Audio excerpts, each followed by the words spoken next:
Hey everyone, welcome back to a new mini vlog. অনেক দিন পর আবার এসেছি আমি। অ্যাকচুয়ালি মা চলে যাওয়ার পর থেকে I do not even feel like my আমাকে ইন্সপায়ার করতো সবসময়, but then suddenly she is no more. But still thought of অনেক দিন ধরে ভিডিও বানাচ্ছি কিন্তু শেয়ার করতে ইচ্ছে করছে না। This is Valentine's day by the way.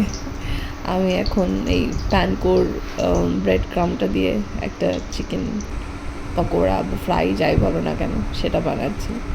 আমার দিন সন্ধেবেলাতেই শুরু হয়, তো this is my first food or snack you can সে।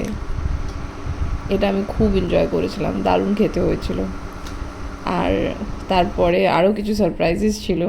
হঠাৎ করে আমার বড় মাসি আমাকে কল করে বলে শিমের কড়াইশুঁটির কচুরি, আলুর দম, তো সেগুলোও নিয়ে এলাম। রাত্রির ডিনারটা আজকে আমার ভালো জমে গেছিলো। নিজে গুড়ের পায়েস বানিয়েছিলাম, সেই গুড়ের পায়েস আর কড়াইশুঁটির কচুরি, আলুর দম দিয়ে ডিনার ওয়াজ জাস্ট ফ্যাব। আর আমি কিছু জুয়েলারি কিনেছি পালমোনাস থেকে, মিন্ত্রা থেকে অ্যাকচুয়ালি। তো সেগুলো আমি একদিন একটা ছোট ভিডিও করে তোমাদেরকে দেখাবো।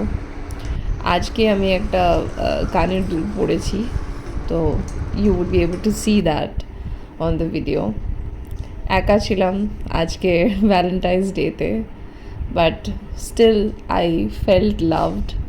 আমার বড় মাসির এই যে জেস্টারটা, I really feel very good. And আমি জানি না কী করে থ্যাংক ইউ বলবো বড় মাসিকে। I mean I can not thank her enough. Food was just awesome as always.